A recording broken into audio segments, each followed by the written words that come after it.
And so I think looking back, if you want to measure things qualitatively, first off, you have to know at the beginning what your baseline is, right? You have to define at the beginning, how are we going to measure success? Is it adoption? Is it engagement? Is it satisfaction?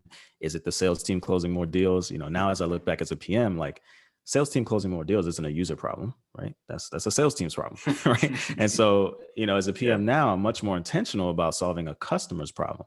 And so once you know what that customer problem is, then you can go measure at the end, did I actually solve that customer problem? And you establish a baseline at the beginning. On today's episode, I got to chat with Felix Watson Jr., product manager at Microsoft. With Microsoft's product being used by so many companies, I was curious to hear how Felix approached validating solutions at scale, and he was kind enough to join the pod to discuss. And as an added bonus, Felix shared some killer advice for engineers looking to transition into product management, as well as how product managers can work more effectively with their engineering counterparts. Welcome back to Lessons in Product Management. Let's get started. Hey, Felix, welcome to the podcast. Hey, John, thanks for having me, man. It's a pleasure having you, man. So to kick things off, could you give the listeners an introduction of yourself and what you do and maybe what you're working on today? Absolutely. So my name is Felix Watson. I'm a product manager at Microsoft, currently working in the Azure organization. My background is actually in computer engineering. So I got an engineering degree, worked as a software developer for about 5 years. After about 4 or 5 years is when I first learned about product management, just through some of the projects I was working on. One was really interesting. I was actually working on these giant network switches that my company sold to these big telecom companies around the world to build up their data centers, or, for example, the infrastructure of a country, for example. And so in one project, the Brazilian government was actually beefing up their network infrastructure to help meet streaming demands for the World Cup. This was back in 2013, 2014, when the World Cup was in Brazil. Yeah. And, just learning about that use case got me so much more excited about my job as a software developer that I started asking questions like, who's closer to the customer and understanding their needs, how they use our technology, what's the impact on the business? These types of questions were really interesting to me. And that was the first time I heard about product management.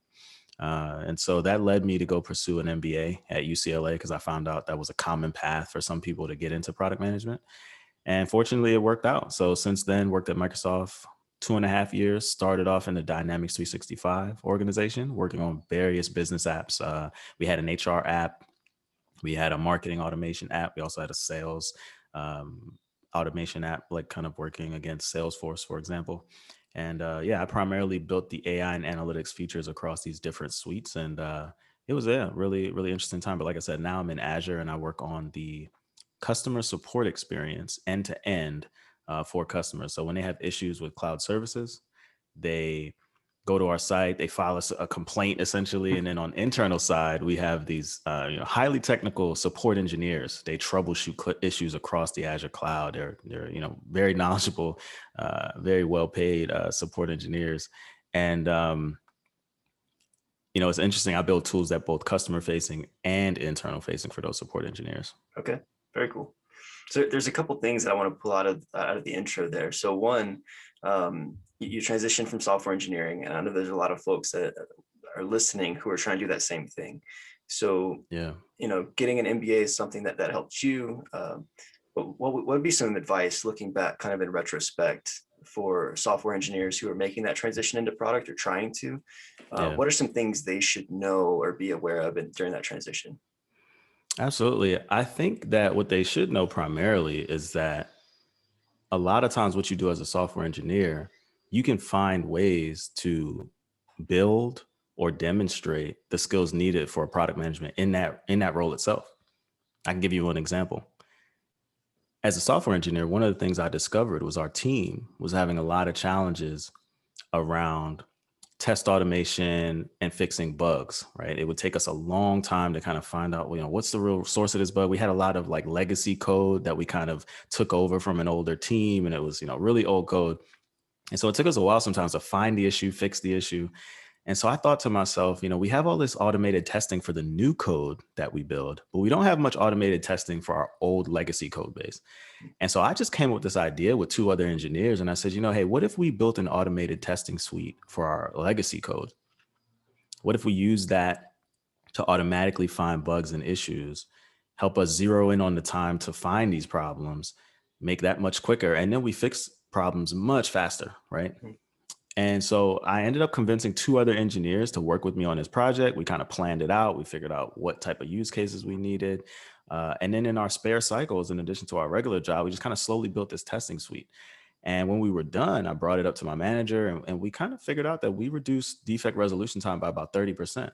Wow. And so you can imagine as a product manager, identifying a problem, knowing who your customers are. In this case, it was us. So it was kind of relatively easy to do that. But like the ideation phase, the planning phase, executing, and then ultimately being able to measure the business impact. I mean, this is something that's on my resume today from my engineering days from showing like influence without authority, right? Yeah. Those engineers didn't work for me. So I think, study the job descriptions, study what the jobs are asking for, and then find ways that you can demonstrate those skill sets on your current job. And maybe even work with your manager for help, right? If it's like, hey, this is a skill I really want to build. You don't need to tell them you want to switch into product management or anything like that, but you can just say, hey, I really want to gain this skill of working with others, collaboration, et cetera, and just find ways that you can bring those things to life in your current job. And that'll really help you try to make that transition. Very cool. That's great advice. And I'm glad that you had the space to actually like take that on, right? Where um, I think we all have time, but the old adage is like we all have time, but how we use it varies, right? But you guys Absolutely. identified a problem, used time in your cycles or spare cycles to go and attack that problem, and then ask for forgiveness versus permission and saying, hey, look at this thing that we did, and Yeah. and saw the business results. I think it's really cool. Yeah. And the other thing out of the intro was how excited you got as an engineer when you knew like the thing that you were building and what it was for, and like how cool that was. It got you excited, like more excited about your job. So Yeah. how important is it for the PMs listening, who the engineers might not be as close to the customer or a little further removed from it, to like, I know there's debate right now, right? Like, do you bring engineers to customer calls? Do you want to take them off what they're trying to do? But at Yeah. minimum, how important is it for your engineering team to understand like the use case or the real customer stories about what you're trying to actually accomplish? That's a great question. And, the answer in short, it's extremely important. What I find is that engineers I work with may be interested in that to varying degrees. And so one of the things that's my job is to, one, always have an open invite to my engineers to attend these types of things, but then also be open to the fact that not all of them are going to be interested. Now, why it's important is really, I would say there's two reasons. There's two main reasons. One is, as a part of a product management job, it's your job to help bring energy. You're a leader, you bring energy and clarity to the problems you're trying to solve. And a lot of that energy comes with deep empathy with the customer. And so by bringing customer engineers in on those calls, you can hear the pain directly from the customer, really resonate with what the challenges are that they're facing. And then two is, you know, and this is partly to me, but also just engineers in general, they're extremely creative. They're really close to the tech. I don't consider myself, honestly, the idea guy. As a product manager, it's my job to bring clarity to what problem we're solving. And I work with really smart people on the design, the engineering side to figure out what the right solution is. So by bringing engineers really close to that customer pain, that customer use case, you let the creative juices that they have being really close to the tech, thrive and shine, right? They're going to be able to come up with solutions and ideas that are much more innovative than I would be able to because they're close to the tech, they're close to the code, right? And so they're going to know the best way to implement the solution. And so, that's why I say again, like creating that energy and really making sure you get innovative ideas. It's imperative that you bring those engineers on whenever you can, as early as possible. Keep them involved in that discovery process.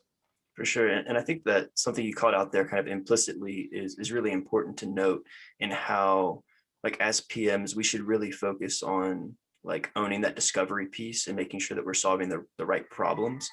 But when it comes to the solution piece, spot on. Like we gotta work with our team because we have a lot of creative people to work with. Absolutely. So cool. This episode is sponsored by MentorMesh.io. Jay Taylor is the founder of MentorMesh and currently a staff PM at Twitter. Jay was able to break into tech and move his way up into product leadership for companies like Microsoft and Salesforce before going to Twitter, and all without a degree. So if you're looking to get into product, Jay is going to show you how through the MentorMesh Career Accelerator, where you'll learn how to stand out in the job market and where you'll acquire the tangible skills and experience you need to get hired. Join the community for free at mentormesh.io and accelerate your path to product with the MentorMesh Career Accelerator at courses.mentormesh.io.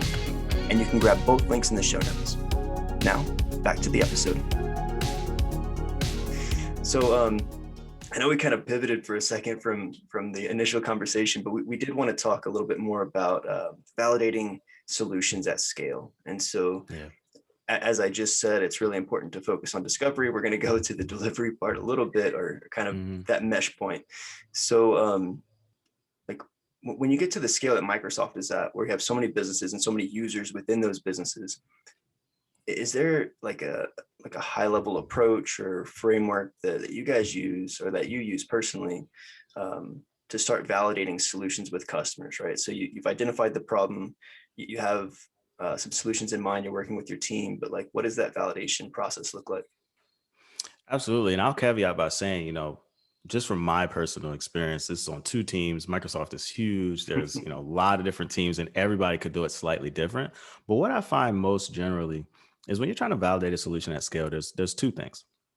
One is a lot of times you do things that may not seem scalable at first, to really get insights. So what I've learned is you tend to get the best insights from qualitative research. You can double check those hypotheses and validate those things with data, but your qualitative research sometimes generates the best insight. So often what I see with solution validation, once you start having an idea of what the solution is, you want to figure out a way as quickly as possible, as cheaply as possible, to put it in front of customers. And so there's a couple different ways I've seen that happen at Microsoft. One is private preview.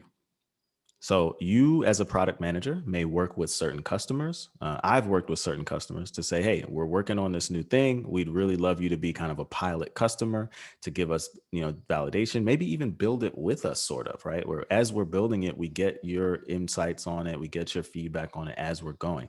Now, that's not the cheapest way often because it does require some code, but that is something I see very often as kind of this private preview. You have a ring of customers that are really interested and excited about the product. They're willing to try it out when it might be a little buggy, things like that, and get that early feedback to help you make sure it's ready for general availability. The other thing is prototyping. So when it comes to prototyping, there's a couple different things you could do, right? There could be some code involved. There could be, just kind of design mocks in Figma, or, some other tool. Those could be advanced that you can actually click through and they really feel almost like a real product, or they could just be some screens, right? And so you use these prototypes again to get in front of customers. It doesn't mean you're going to get in front of hundreds. It means, maybe it's 5, maybe it's 10. So we use those as another way to validate. And then third, you find ways to use other research tools, right? So this type of research is usually evaluative research. So you have, some kind of prototype you're trying to evaluate, you're trying to figure out, hey, what do customers think about this? And so you use tools like user testing. Now, user testing can do a couple of different things, right? You can do unmoderated study where you can get 30, 40 people to kind of run through this prototype that you have, give feedback.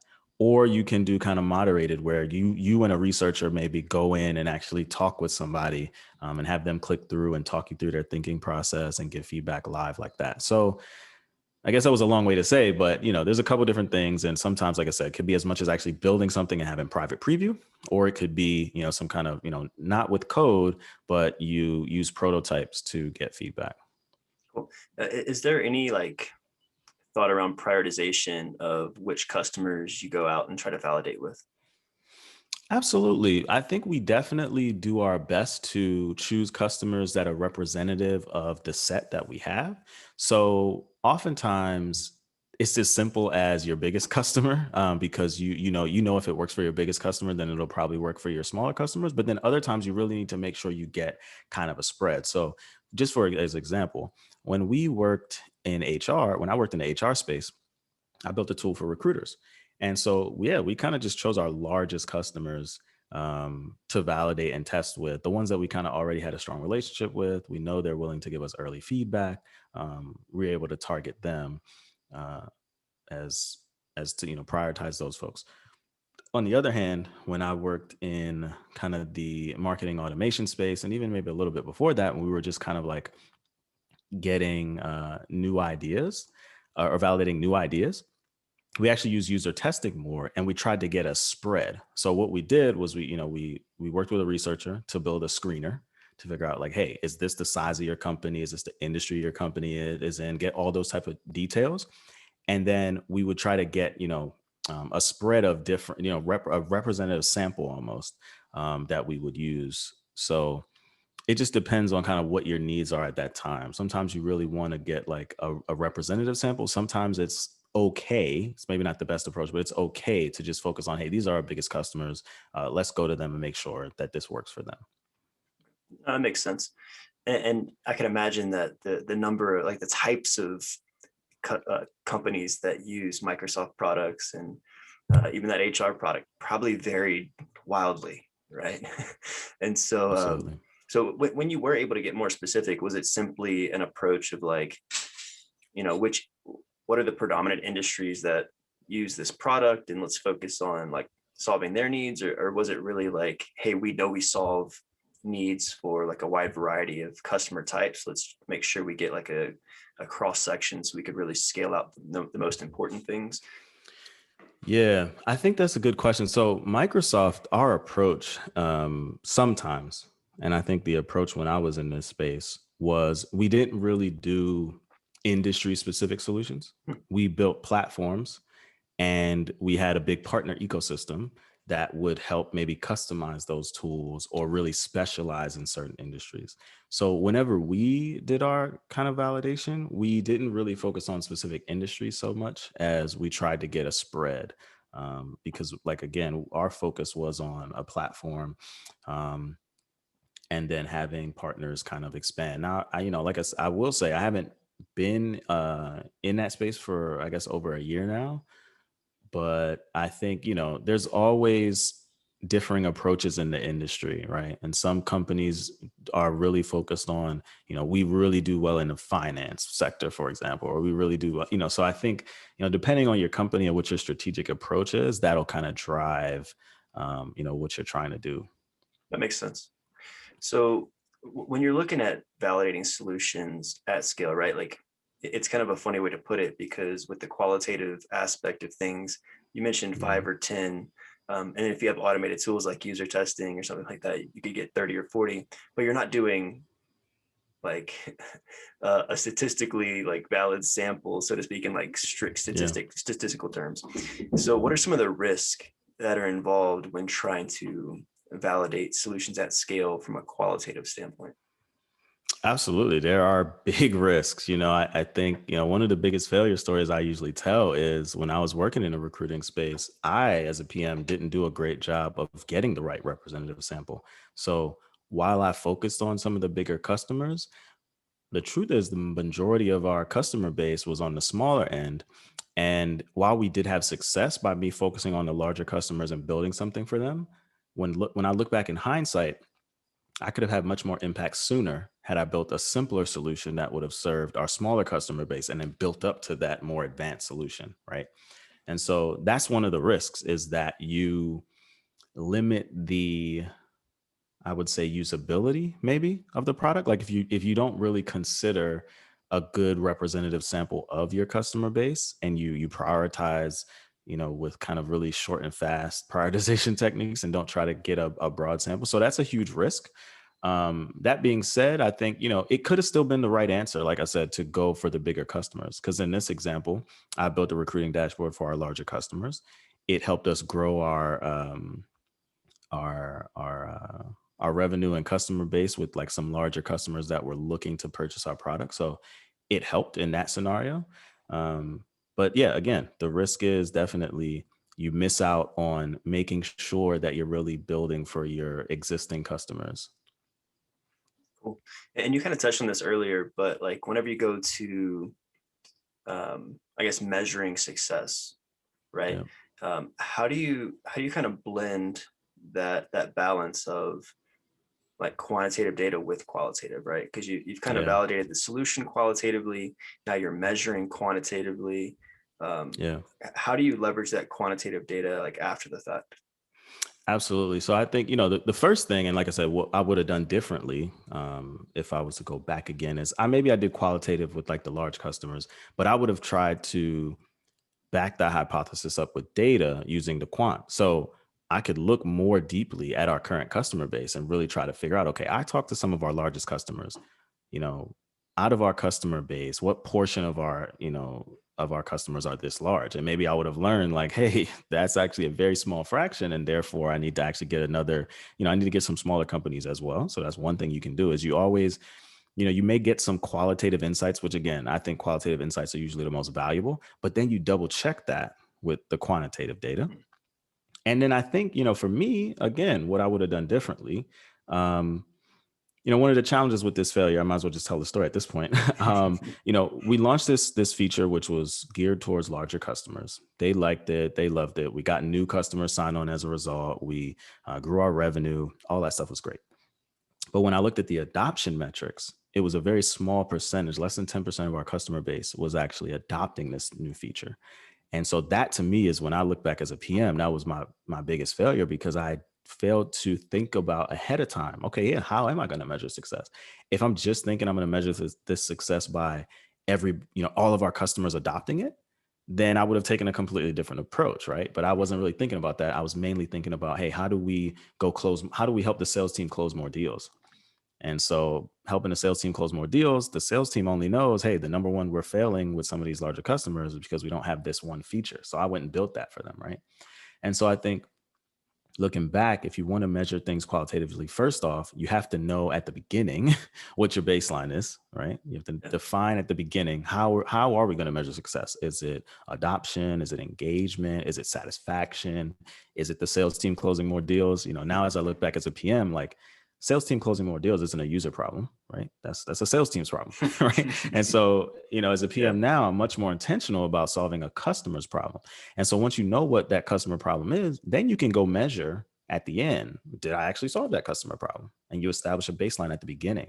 So, I think that's the key with using the quant data at the end. The key is actually to define in the beginning what numbers you need to be looking at. How do you get that data? So then you already know how to get it. And you just watch, is it going in the right direction after you launch? That makes sense. And I'm so tempted to go down that path, but I feel like that's a whole different podcast episode of like It how do is. you balance solving customer problems versus sales team problems and the Yeah, pressures that come with that from above. absolutely. But yeah, no, I think that's great advice. And I do love the part where you called out like validating one against the other, whether you're looking at quantitative data. You might have some hypothesis from like why or what's happening, but validating that back with qualitative and then vice versa. Yep. So that's good. Um, so for the PMs listening who are like just living off of quantitative data, I mean, like Yeah. it's for years now, like big data, we need to be data driven, like hyper Yeah. focused on data. With what you've had to say today, people are probably listening saying, okay, I should probably start talking to customers if I'm not already.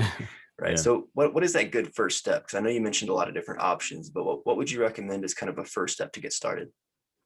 Gotcha. That's a tough question. It does depend on a lot of things. Depends on your Mm, company, your resources, et cetera. But I guess the one thing I'd say just to start is like, you know, quantitative data can often tell you what, but the qualitative data is what tells you why, right? This is where you really get those insights. So that's why it's so important. And so as a PM, you sometimes just have to be scrappy, right? You as a PM have to take ownership of figuring this out. Now at Microsoft, I've had the benefit of having resources, people on my team that are experts in research that can, I tell them, hey, this is what I'm trying to figure out. This is not the problem I'm trying to solve, but the problem I'm trying to discover. And they can actually guide me and like, oh, well, for this, you need a survey. For this, you need a focus group. For this, you need one-on-one interviews, right? They're the experts. I wouldn't begin to pretend to like know exactly how to guide you in that way. But I think that's one thing. Consider your resources. If you have the resources to bring on a research expert, definitely do it. Definitely do it, right? Bring on a researcher, talk with researchers at your company, figure that piece out. The other thing is really make sure you have a good way to get in touch with your customers. And so there's kind of two ways there, right? You may want to think about building some kind of customer program where customers may be incentivized to to give you feedback qualitatively. So for example, maybe they get access to features early. You find those customers that are really excited about your product and they want to help guide your roadmap, for example. They want to inform it. So that's a perk for them, right? To actually be that person. So you build kind of some sort of customer program where you can reach out to them directly when you have ideas, when you need to validate. You need easy access to these customers. Sometimes that may mean going through the field or the sales team, right? Depending on how big your company is or what resources they have. Sometimes sales are the closest to the customer. Now, be wary. You want to hear directly from the customer. You don't want to hear from the sales team. But I think, so that's number one, is like, using a user research resource to kind of guide you and figuring out like what's the right way. And then two, actually figuring out what that program looks like so you have easy, consistent access. And then three, I would say, figure out a tool that can help you, like a usertesting.com or something like that can help, build a muscle around, how you get these customers to do interviews or get feedback. So yeah, I think those would be my top three tips, is like user research resource, building some sort of customer program, and then finding out what tool you can use to help do that research. Yeah, I think I would probably start there. And then I guess the one other thing I would say is, like I said, sometimes you just have to be scrappy. When I was early in my HR app process at Microsoft, when I was working on that,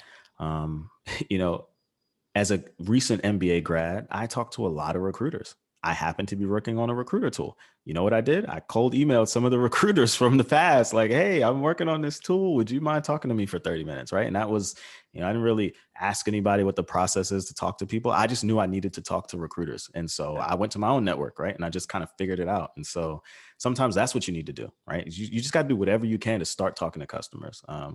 So, I guess that's the first thing I would say. I don't want to go back on my answer, but maybe that's the first thing I would say, is like, just figure out how you can do it the most. And like I said, sometimes you do things in an unscalable way, and then later you figure out the scale. And maybe the first part of my answer was more the scale, like the process and all that. But sometimes you just got to get out there and do it, cold emails, reaching out on LinkedIn, et cetera.